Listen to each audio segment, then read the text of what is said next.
Out patient ಜನರಿದಾರಲ್ಲ,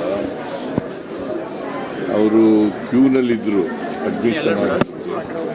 ಅವರೆಲ್ಲರಿಗೂ ಕೆಲವ್ರಿಗೆಲ್ಲ ಮಾತಾಡಿಸ್ದೆ. But ಅವರೆಲ್ಲ ಹೇಳ್ತಾರೆ ಡಾಕ್ಟ್ರುಗಳೆಲ್ಲ ಚೆನ್ನಾಗಿ ನೋಡ್ಕೊತಾ ಇದ್ದಾರೆ,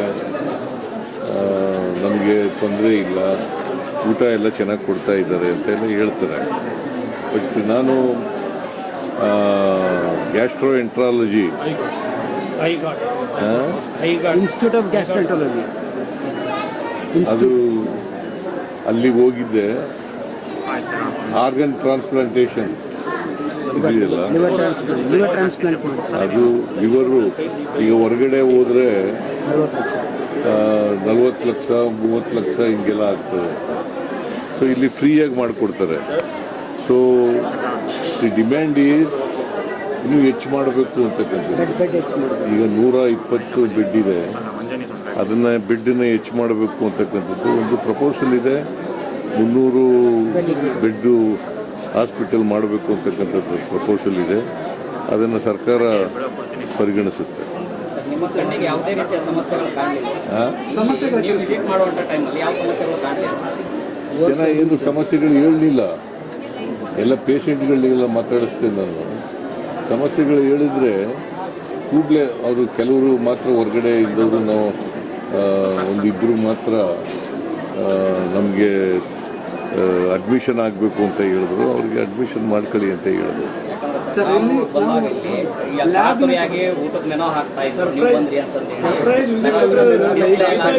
ಇದು ಸರ್ಪ್ರೈಸ್ ವಿಸಿಟ್, ಯಾರಿಗೂ ಗೊತ್ತಿಲ್ಲ, ಬಂದಿರೋದು ಯಾರಿಗೂ ಗೊತ್ತಿಲ್ಲ. ನಾನು ಇನ್ಫ್ಯಾಕ್ಟ್ ಇವತ್ತು ಇದಕ್ಕೋಗ್ಬೇಕಾಗಿತ್ತು, ಕೊಪ್ಪಳಕ್ಕೆ, ಹಟ್ಟಿಗೆ, ರಾಯಚೂರಿಗೆ ಹಟ್ಟಿ ಇದಕ್ಕೋಗ್ಬೇಕಾಗಿತ್ತು.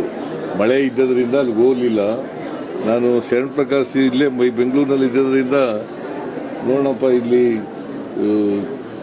ವಿಕ್ಟೋರಿಯಾ ಹಾಸ್ಪಿಟಲ್ಗೆ ವಿಸಿಟ್ ಮಾಡೋಣ, ಒಂದು ಸರ್ಪ್ರೈಸ್ ವಿಸಿಟ್ ಮಾಡೋಣ ಅಂತೇಳಿ ಬಂದಿದ್ದೀನಿ. ವೈದ್ಯರಿಗೆ ಸಹಾನುಭೂತಿಯಿಂದ ನೋಡ್ಕೋಬೇಕು. ಇದು ಕಾಸು ಫ್ರೀಯಾಗಿ ಮಾಡ್ತಾ ಇರೋದ್ರಿಂದ ಒತ್ತಡ ಜಾಸ್ತಿ ಇರ್ತದೆ. ನೀವು ಸಹನೆಯಿಂದ ಇರಬೇಕು ಅಂತ ಹೇಳಿದ್ದೀನಿ. ಜೊತೆಗೆ ಫ್ರೀ ಮಾಡುವಾಗ ಯಾವುದೇ ಕಾರಣಕ್ಕೆ ಅವ್ರ ಹತ್ರ ₹1 ಕೂಡ ತಗೊಳ್ಬಾರ್ದು ಅಂತ ಹೇಳಿದ್ದೀನಿ. ಹೊರಗಡೆ ಪಾರ್ಕಿಂಗ್ ದಂಧೆ ಶುರು ಆಗಿದೆ ಸರ್. 1 ಅವರ್ಗೆ ₹20 ಪಾರ್ಕಿಂಗ್ ಹೊರಗಡೆ ಪಾರ್ಕಿಂಗ್ ಅಂತ ಹಾಸ್ಪಿಟಲ್ ಹೊರಗಡೆ ಪಾರ್ಕಿಂಗ್ ಜನ ತಗೊಳ್ತಾರೆ. ಒಂದು ನಿಮಿಷ, ಹೊರಗಡೆ ಪಾರ್ಕಿಂಗಿಗೆ ಪಾರ್ಕ್ ಮಾಡಿ ಬಂದ್ರೆ ಅವ್ರು ಪಾರ್ಕಿಂಗ್ ದುಡ್ಡು ಅದು ನೋಡ್ತೀನಿ ನಾನು. ನನಗೆ ಯಾಕೆ ಪಾರ್ಕಿಂಗ್ನವ್ರು ಯಾರು ಹೇಳಲಿಲ್ಲ ನನಗೆ, ಅದರಿಂದ ಗೊತ್ತಾಗ್ತದೆ. ಆಮೇಲೆ ಖಾಸಗಿ ಆಂಬುಲೆನ್ಸ್ ಅವ್ರದ್ದು ದಂಧೆ ನಡೀತಿದೆ, ಸರ್ಕಾರಿ ಆಂಬುಲೆನ್ಸ್ಗಳು ಸಿಗೋದಿಲ್ಲ. ಅವ್ರು ಹೇಳಿದಷ್ಟು ಸರ್ಕಾರಿ ಆಂಬುಲೆನ್ಸ್ ಇದ್ದಾವೆ, ಸರ್ಕಾರಿ ಆಂಬುಲೆನ್ಸ್ಗಳಿದ್ದಾವೆ. 108 ಮಾಡ್ತಾ ಇದ್ದಾರೆ, 108 ಇದೆಯಲ್ಲ, ಆ ಆಂಬುಲೆನ್ಸ್ಗಳೆಲ್ಲ ಇದ್ದಾವೆ. ರೀಸ್ಟಾರ್ಟ್ ಮಾಡ್ತಾರೆ ಹೆಲ್ತ್ ಡಿಪಾರ್ಟ್ಮೆಂಟ್. ಯಾರು ಮತ್ತೆ ಫ್ರೀಯಾಗಿ ಆಂಬುಲೆನ್ಸ್ ಅನ್ನು ಉಪಯೋಗಿಸ್ತಾರೆ.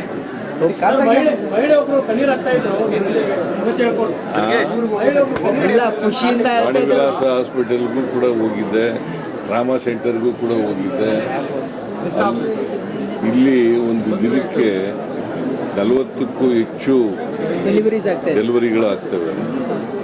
ಎಲ್ಲ ಡೆಲಿವರಿಗಳು ಕೂಡ ಎಲ್ಲ ಕಡೆ ರಾಜ್ಯಾದ್ಯಂತ ಬರ್ತಾರೆ. ಅದು ಇಡೀ ದೇಶದ ಜನ ಮತ್ತೆ ಬೇರೆ ಬೇರೆ ರಾಜ್ಯಗಳ ಜನ ಎಲ್ಲ ಬರ್ತಾರೆ. ಸೊ ಅದಕ್ಕೆ ಓವರ್ ಕ್ರೌಡಿಂಗ್ ಇದೆ, ಓವರ್ ಕ್ರೌಡ್ ಇರೋದ್ರಿಂದ ಹೆಚ್ಚು ಮಾಡಬೇಕಾದಂಥ ಅಗತ್ಯ ಇದೆ.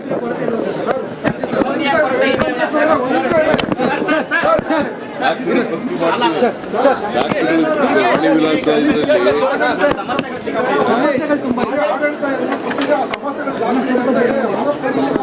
ಸಮಸ್ಯೆಗಳು ನೀವು ಹೇಳ್ತಾ ಇದ್ದೀರಿ, ಪೇಷಂಟ್ಗಳು ಹೇಳಿಲ್ಲ.